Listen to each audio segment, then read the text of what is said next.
You know what's wild? Most people don't want to hear about your problems. They want to watch you drown in them. And if you're not careful, they'll even cheer while you do.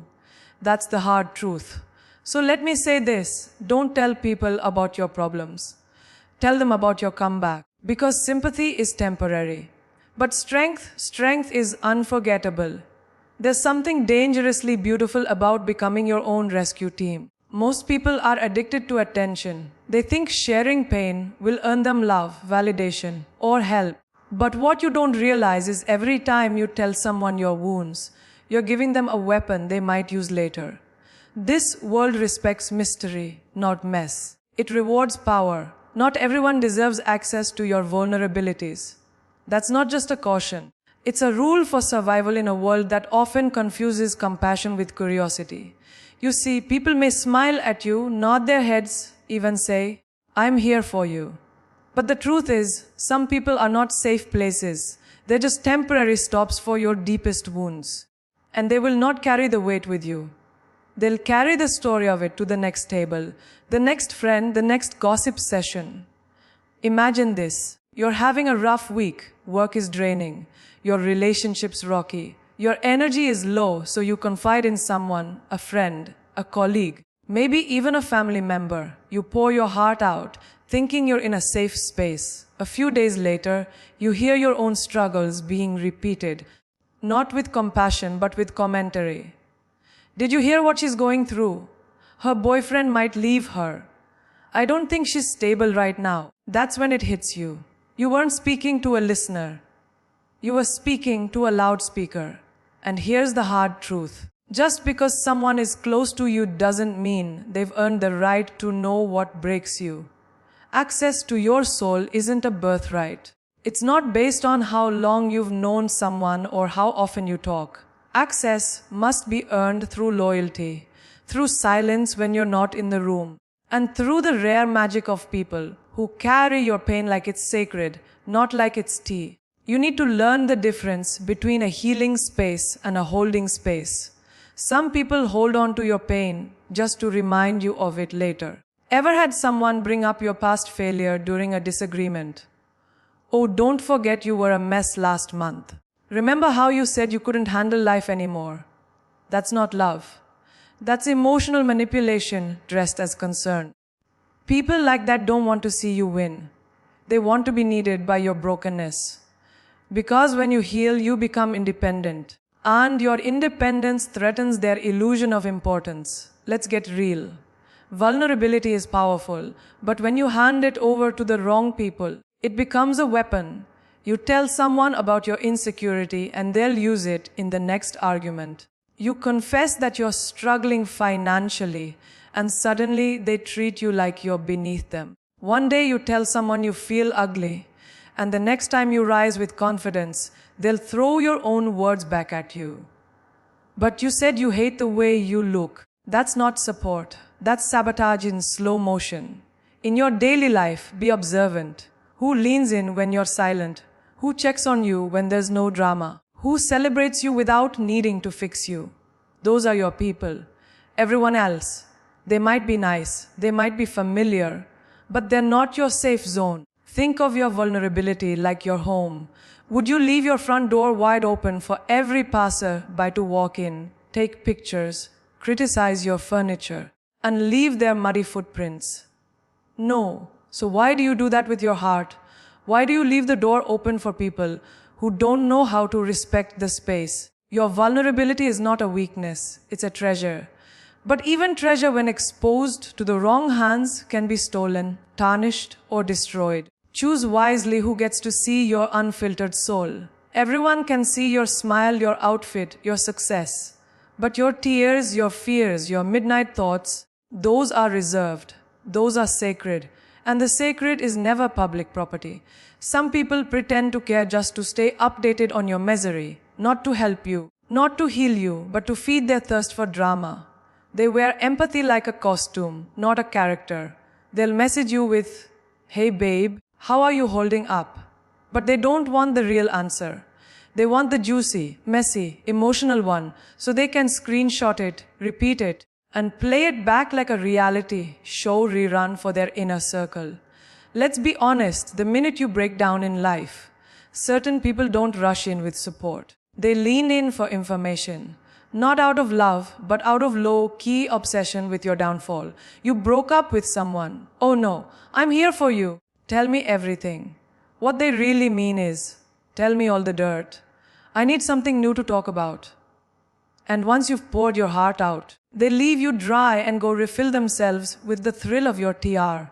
It happens in the office, too. You're struggling with deadlines or burned out mentally. A coworker walks up and says, "You don't seem okay. Want to talk?" You open up thinking they're being kind, but by lunchtime, your anxiety has become the entire team's topic. She told me she's overwhelmed. I think she's not cut out for this role. Suddenly, you're not the strong woman they respected. You're now the fragile one. This is what happens when you confuse attention with intention. Just because someone is giving you time doesn't mean they have the right heart for you. There are people who check in on you just to ensure you're still broken. Why? Because your strength would outshine their own insecurities. As long as you're weak, they feel tall. As long as you're hurting, they feel helpful. But once you start healing, growing, or moving on, they disappear. Or worse, they try to remind you of your pain. Are you sure you're ready for this? Didn't you just have a breakdown a few weeks ago? They want you to stay in your storm because they have no light to offer if you ever find your sun. It's not love. It's emotional voyeurism. You're not a human to them. You're a storyline, a drama, a download of bad news. They refresh like an app. You'll notice it in the way they ask questions. Did he text you back yet? Are you still going to therapy? Are you eating okay? Or still not really? And you think they care. But if you say, yes, I'm better, I'm healing, I'm moving forward, their energy shifts, their smile fades, the text comes slower. Because you've taken away their favorite show, your pain. You can feel it when someone's curiosity is louder than their compassion. When they keep asking questions but never offer help. When they want your story but not your silence. When they lean in more when you're falling apart but disappear when you say you're doing fine. So next time someone offers you a shoulder, look at their eyes, not their words. Real care is silent, solid, and sacred. Fake care is loud, nosy, and loaded with intentions that benefit from your breakdown. Your life is not a series. Your pain is not a playlist. Your story is not for public viewing. Be private with your battles and selective with your storytellers. Some people aren't listening to love you. They're listening to use you. And trust me, nothing tastes better to a fake friend than a fresh serving of your chaos dressed as confession. Your silence can be louder than your scream. And in a world that constantly tells women to explain themselves, defend themselves, and justify their every emotion, silence is a revolution. It's power. It's elegance with a spine of steel. Because the moment you stop reacting, stop explaining, stop giving energy to what doesn't deserve it, that's when people start paying attention. And not because you're loud, but because your absence echoes louder than their noise. Think about it. You're in an argument. Maybe it's with your partner, a friend, or a family member. The usual script unfolds. You raise your voice. They raise theirs. You explain your feelings. They twist them. You beg to be understood. They shrug or mock or gaslight you into believing you're too sensitive. Then one day, you don't shout back, you don't argue, you just go quiet. That silence, it shakes them because silence is uncomfortable. Silence forces people to confront the truth without your help, without your words, without your defense. There's a woman right now who stopped texting first. She stopped sending long paragraphs. She stopped checking who viewed her stories. She didn't block. She didn't chase. She just became unavailable. Not in a petty way, but in a healed, elevated, I know my worth now kind of way. And guess what? The people who once ignored her texts are now confused by her silence. Is she okay? Why isn't she trying anymore? She used to care so much. Exactly. That's the point. Silence isn't weakness. It's clarity walking in heels. In the workplace, too, there are times when you've tried to prove yourself, over-delivered, smiled through disrespect, laughed off misogyny in boardrooms, and still they overlooked you. So you stop over-explaining. You stop raising your hand first. You let your work speak. You let results answer the questions your voice no longer has to people notice. Not because you screamed for credit, but because you moved in silence and shook the room anyway. Even in friendships, there comes a time when you realize your energy is not a charity. You stop calling people who only call when they're bored. You stop showing up for people who never check if you made it home. Your silence becomes a boundary. And guess what? The ones who only came around for noise, for gossip, for updates, they'll disappear. But the real ones, they'll feel your silence like a missing heartbeat, because your energy was never ordinary. It was a gift. Silence is not the absence of strength. It's the presence of self-respect. Because the loudest scream you can ever release is the decision to not explain yourself anymore. To walk away without drama. To heal without announcing it. To grow without broadcasting the roots. Someone hurts you, you don't post a quote, you don't throw shade, you disappear. Someone doubts your worth, you don't prove them wrong, you let their absence speak volumes. Someone plays with your peace, you stop giving them a seat at your table. Let's be clear, your silence is not emptiness. It's loaded with power, with answers, with a knowing that says, I'm done performing for people who refuse to clap. That kind of silence, it moves mountains, it closes chapters, it shakes egos. You are not obligated to set yourself on fire just to keep others warm with your explanations. Sometimes the most divine thing you can do is go quiet, go inward, go sacred. Let your peace disturb the ones who were entertained by your chaos. Let your stillness speak where words failed. Because sometimes silence doesn't just say more. It says everything. Healing is a personal journey, not a group discussion. It's not a post. It's not a performance. And it's certainly not a panel of opinions. You don't need to explain your wounds to people who never bled with you. You don't need to justify your silence, your solitude, or your slow mornings to a world that claps louder for pain than for progress. Healing is messy.